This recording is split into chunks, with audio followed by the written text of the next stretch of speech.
In Jung's view, real danger doesn't always come from the cruel or the chaotic. Sometimes it comes from brilliant minds turned inward. They're the ones who live entirely in their own heads, the ones who can't stop thinking, not because they're broken, but because they're gifted. Not gifted in the cliché way we toss around that word. Gifted in the sense Jung meant a mind that sees deeper patterns, a sensitivity that registers what others miss, an inner life so intense it can either become your greatest power or the silent architect of your self-destruction. And if you're watching this, there's a good chance this is you. You're not overthinking because you're weak or crazy or too dramatic. You're overthinking because your mind is too good at doing what it does, connecting dots, predicting outcomes, imagining possibilities, scanning for danger. But here's the part no one told you. For gifted people, overthinking isn't just a bad habit. It's often a subconscious survival strategy, a secret contract you made with yourself years ago. If I can think far enough ahead, if I can analyze every angle, then maybe I won't fail. Maybe I won't be rejected. Maybe I'll finally be enough. And Jung would say that contract is running your life from the shadows. Today we're going to explore 4 subconscious reasons gifted people overthink everything, and how those reasons quietly ruin their relationships, careers, mental health, and sense of self. Each reason is both a warning and a promise. A warning of what happens if you keep letting your mind drive without you, and a promise of what becomes possible when you finally take the wheel back. Stay with me, because if even one of these reasons feels uncomfortably familiar, your overthinking is not random, and it is definitely not permanent. It's a map. Imagine walking into a room and instantly being 10 minutes ahead of everyone else. You've already scanned the faces, you've already predicted who will disagree. You've already imagined 3 ways this meeting can go wrong, 2 ways it might explode, and 5 ways it will reflect on you personally if it does. No one has said a word yet, but you're already exhausted. Imagine lying in bed after what looked like a normal day and reliving a single 5-second moment from 8 hours ago on a loop. The way you said, "Oh, okay," in that message. The micro expression on your boss's face. The pause in your friend's reply. Your brain zooms in on it like a forensic investigator. What did it really mean? Did they misunderstand you? Did you sound stupid? Are they secretly annoyed? Did you just ruin everything? It's 2 a.m., your body is tired, but your thoughts refuse to sleep. Imagine having your whole life described as so much potential, and yet every decision feels like a trap. Every project you start spirals into an overanalyzed monster. Every opportunity comes with a mental spreadsheet of possible disasters. You're scared of choosing wrong, scared of being average, scared of wasting your talent, so you wait, you plan, you research, you think, until the moment passes, again, and people start to say things like, "You're so smart, why aren't you further along by now?" If any of that feels uncomfortably close to home, stop blaming your brain. It's not your enemy. It's just been trained to survive in a way that is quietly killing you. Today we're going to turn on the lights. From a Jungian lens, gifted people often carry what he called complexes, clusters of emotion, memory, and meaning formed around early experiences. If you grew up as the smart one, the sensitive one, the mature one, or the responsible one, your mind probably learned something like, "My value is in my mind. My worth is in my performance. If I make a mistake, I lose love." So your brain did what brilliant brains do. It upgraded your thinking like crazy. You didn't just think. You analyzed, anticipated, pre-played, replayed, dissected tiny details, imagined whole futures. That mental overdrive got you praised. It got you good grades, solved problems, kept people happy, avoided conflict. So at some point your subconscious locked in this belief, overthinking keeps me safe. But Jung also warned the very thing that protects us as children often poisons us as adults, like a psychological immune system that doesn't realize the war is over. Your overthinking isn't just happening to you, it's happening for you, according to an outdated script. And until you understand that script, you can't rewrite it. So let's go there. Today we'll explore 4 subconscious reasons gifted people overthink everything. As we go through each one, notice what lands. Notice where you feel called out. Notice where you feel strangely seen. That discomfort, that's not you being exposed. That's your unconscious finally being recognized. Let's start with the first reason. You feel secretly responsible for everyone's emotional weather. Gifted minds are often paired with gifted sensitivity. You don't just notice what people say, you feel what they meant but didn't say. You pick up the tension in the room, the slight drop in tone, the hesitation in a message, the micro shift in someone's eyes. On the surface, it looks like being intuitive or emotionally intelligent. But here's where it becomes dangerous. Your brain doesn't just register emotional data, it takes ownership of it. A frown, what did I do wrong?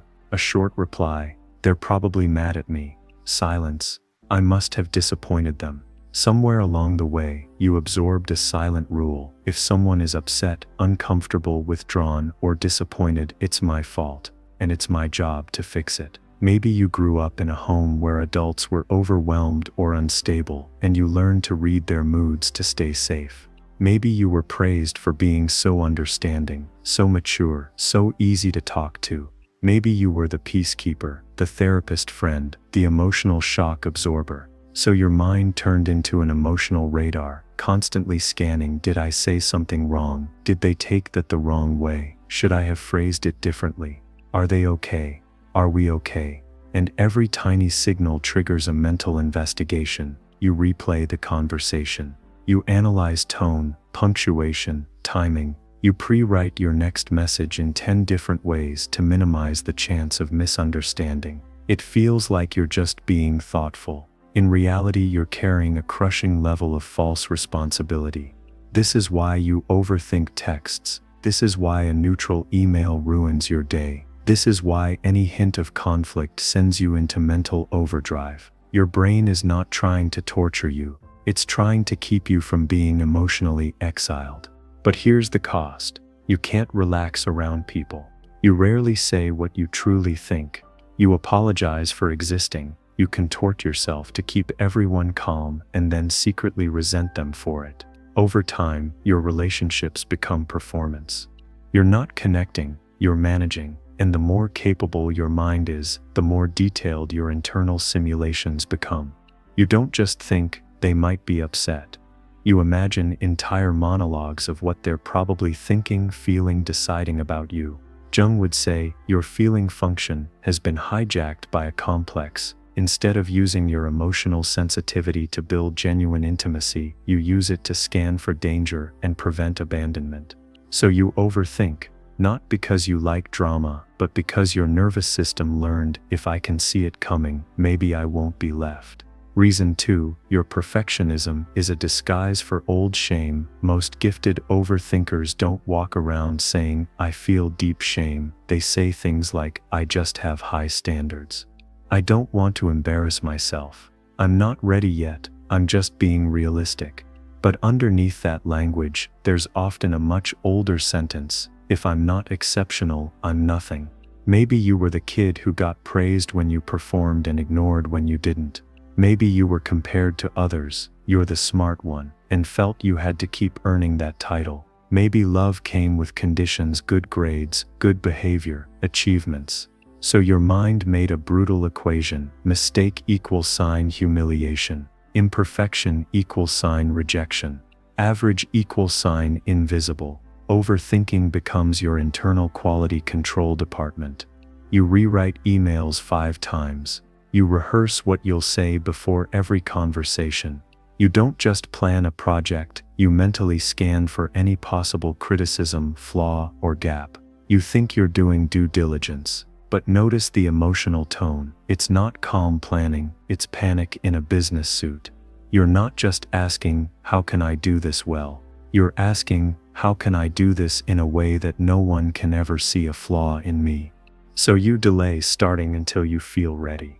Abandon projects when they don't match the perfect version in your head. Avoid visibility unless you can control every variable. Turn small tasks into epic quests, and then call yourself lazy when you burn out. It's not laziness, it's shame protection. Your gifted mind is running endless simulations of failure. What if they laugh? What if they disagree? What if they see I'm not as smart as they think? Jung talked about the persona, the mask we wear to survive in society. For many gifted people, that mask is competence. I'm the capable one. I'm the reliable one. I'm the one who never drops the ball. Overthinking is how you constantly polish that mask, but here's how it ruins your life. You stay in analysis instead of action. You experience every risk as a threat to your identity. You never find out what you're truly capable of, because you only attempt what you're almost sure you can nail. You become the person everyone calls brilliant, who secretly feels like a ghost in their own life. Reason 3. Control feels safer than trust. Gifted minds are very good at one thing: scenarios. Your brain doesn't just imagine one future, it runs a multiverse. If I say this, they might do that. If that happens, then this might happen. If I choose A, it could lead to X, Y, Z. But if I choose B, then maybe Q, R, S. To most people, this is overthinking. To your nervous system, this is security architecture. Somewhere deep inside, there is a belief: if I don't anticipate everything, something terrible will happen. If I loosen my grip, things will fall apart. People feel it when you don't trust them. Partners feel managed, not loved. Friends feel evaluated, not seen. You're not doing this to be controlling. You're doing it because somewhere deep inside, a younger part of you still believes, if I stop controlling, I won't survive. Reason 4. Imagining worst-case scenarios feels safer than feeling current pain. One of the most painful paradoxes of gifted overthinking is this: you think you're scared of the future, but often you're actually scared of the present. When something hurts now, a breakup, a conflict, a disappointment, a sense of failure, your mind might immediately jump ahead. What if I end up alone forever? What if I never fix this? What if this means I'll always be like this? What if this ruins my career, reputation, life? On the surface, it looks like anxiety about tomorrow. Underneath, it's often an attempt to not fully feel today. It's much easier in a twisted way to obsess about 10 imaginary futures than to sit with one raw feeling in your body: the heaviness of grief, the heat of anger, the sting of humiliation, the emptiness of loneliness, the ache of, I didn't get what I needed. Gifted minds are exceptionally good at leaving the present moment. You can disappear into ideas, plans, fantasies, theories, projects, scenarios. Your thoughts can build whole worlds, all to avoid the quiet, almost unbearable truth of right now. Jung saw over-intellectualization as a defense, using thinking to avoid feeling. You tell yourself you're processing, reflecting, figuring it out. But notice, does it actually lead to relief, or do you just loop? Hours later, you don't have clarity. You just have a headache and a body that still feels heavy, tight, numb. Meanwhile, life is passing. You're not fully in conversations. You're half in the future, running simulations. You're not fully in your creative work. You're half stuck in what if this isn't good enough. You're not fully in moments of joy. You're half anticipating when they'll end. Overthinking doesn't just ruin your mental health. It quietly steals your life by pulling you out of the only place you're actually alive now. The cruel irony: the feelings you're running from are often exactly the ones that would free you if you let them move through. Grief that could soften you. Anger that could give you boundaries. Shame that, when brought into the light, loses its power. Your mind says, if I let myself feel this, I'll be overwhelmed. So it overthinks to stay above it. But emotions are not trying to drown you. They're trying to complete a cycle, like a wave that rises, peaks, and falls, if you let it. So how does this ruin a gifted person's life? Let's put it together. When you feel responsible for everyone's emotions, demand perfection from yourself to avoid shame, use control as a substitute for trust, and use future catastrophes to avoid present pain, overthinking stops being a quirk. It becomes a way of existing. You say no to opportunities because you've already imagined their failure. You stay in relationships that drain you because you've already overthought how unbearable the breakup would be. You avoid starting things that matter because you've overanalyzed every possible criticism. You live inside simulations. You live inside almost. You live inside what if. People see your intelligence, They see your insights, your ideas, your depth. But they don't see the parallel universe you're stuck in, the conversations you had only in your head, the projects you built and destroyed in your mind, the version of you that existed before you overthought yourself into paralysis. And maybe the most painful part, you start to think this is just who you are. This is my personality. I'm just like this. I'm an overthinker. Jung would fiercely disagree. He'd say this isn't your essence. It's your adaptation. A brilliant one at some point, but now it's become your prison. If you've recognized yourself in even one of these reasons, I want you to hear this clearly. You are not broken. You are not weak. You are not too much or too sensitive or too dramatic. You are a gifted nervous system that no one gave a manual for. You learned to use your mind to protect your heart. You learned to use thought as armor. You learned to control, predict, analyze, and anticipate, because for a long time, that's what kept you emotionally alive. But protection and fulfillment are not the same thing. The habits that kept you safe are now keeping you small. In the next part, we're going to go even deeper. We'll look at how these 4 subconscious reasons interact, how hyper-responsibility feeds perfectionism, how perfectionism fuels control, and how control intensifies your fear of feeling.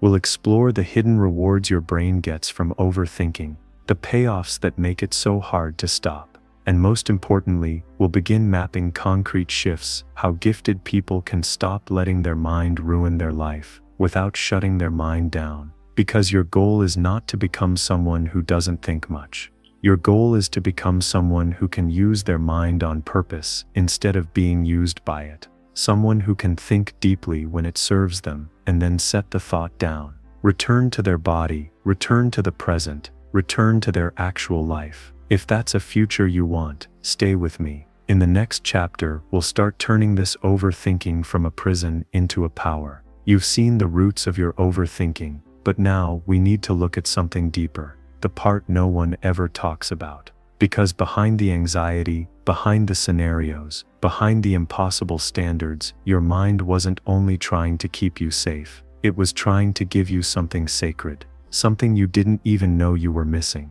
These are the hidden rewards, not obvious, not logical, but powerful enough to shape an entire life. The first hidden reward meaning, gifted minds cannot tolerate emptiness, silence, ambiguity, uncertainty. They don't feel neutral to you, they feel like a void. So your mind fills every gap with thought. It spins stories, analyses, theories, futures, because anything feels better than nothing. For you, thinking became a way to anchor yourself in a world that often felt hollow or inconsistent. It wasn't just fear. It was a search for meaning in every gesture, every word, every moment. The second hidden reward, identity. Somewhere along the way you were taught, maybe subtly, maybe directly, that your value comes from your mind, from being the insightful one, the perceptive one, the prepared one. So your thinking became your identity. Your brilliance wasn't just a strength, it was who you believed you had to be. If you stopped thinking so intensely, who would you be then? The mind filled that fear with more thinking, because thinking was the only self it knew how to trust. The third hidden reward, intimacy without vulnerability. Gifted people often feel deeply but express carefully. Overthinking became your way of connecting safely, understanding people, predicting them, reading them, without letting them too close. Your mind learned how to feel others without exposing yourself. A relationship made of analysis instead of risk. Closeness without surrender. Intimacy without the possibility of pain. The fourth hidden reward, self-respect. This one surprises almost everyone. Your overthinking, as exhausting as it is, comes from effort, from care, from a fierce desire to do things right. In some strange way, your mind uses overthinking as proof of your integrity. Look how hard I'm trying. Look how deeply I care. Your loops aren't laziness. They're devotion, misdirected, but pure. Once you see these rewards clearly, something shifts. Overthinking stops being a monster. You see it for what it is, a brilliant strategy built by a younger you who did the best they could with what they had. And from that clarity you begin to change. And when you finally see the hidden rewards for what they were, not flaws, not failures, but the echoes of an old instinct trying to save you, something inside you loosens. The change doesn't happen as a single moment. It comes as a quiet unfolding. First, meaning stops coming from prediction and starts coming from presence. You realize you don't have to run 10 futures ahead to feel grounded. Sometimes meaning is found in a breath, in the way your shoulders drop when you exhale, in the honesty of saying, "This is where I am." Your mind learns that life is not waiting for you in the distant horizon. It's happening here, in the only moment that actually exists. Then something deeper shifts your sense of self. You begin to discover the person beneath the analyzing and anticipating, the version of you who is warm, intuitive, creative, grounded, a you that has worth without earning it, a you who doesn't need to perform brilliance to deserve belonging. Your identity expands beyond your mind. You realize you were never meant to be a machine that predicts everything. You were meant to be a human who experiences it. And with that newfound presence and identity, intimacy changes too. You no longer need rehearsed conversations to feel safe. You start speaking your needs instead of scripting them.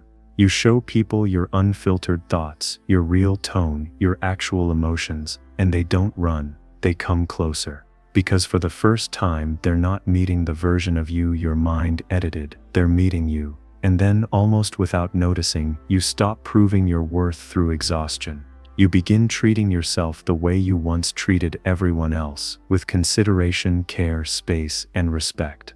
You draw boundaries, not because you're hardened, but because you've finally remembered that your energy is sacred. You no longer need burnout to justify rest. You no longer need overthinking to justify caution. Your worth shows in how you honor yourself, not in how perfectly you anticipate the world. And when these shifts converge, presence, identity, intimacy, self-respect, your mind begins to soften, not because you silenced it, not because you beat it into submission, but because it finally understands it no longer needs to carry the whole universe alone. This is the turning point. You stop living in mental rehearsals and start living in real moments. You stop carrying the weight of everyone's emotions and start carrying the truth of your own. You stop preparing for a future that hasn't happened and start shaping a life that actually can. And here's the revelation that changes everything. There was never anything wrong with the way you think. Your depth was never the problem. Your intensity was never the flaw. Your mind was never too much. It was too alone. But now you're finally meeting it, leading it, redirecting it, partnering with it as it was always meant to be. And that is where the power is. And if you want to take this further, tell me which part of your overthinking grips you the most. The responsibility, the perfection, the control, or the fear of feeling, and we'll open that door together. Because when a gifted person stops using their mind as armor and starts using it as a tool, they become unstoppable. Not because they think less, but because they think from clarity, not fear, from presence, not panic, from strength, not survival. Your overthinking is not your ending, it's your initiation. Take a breath, come back to now, step out of the labyrinth. Your mind is ready to follow you into the life you were always meant to live.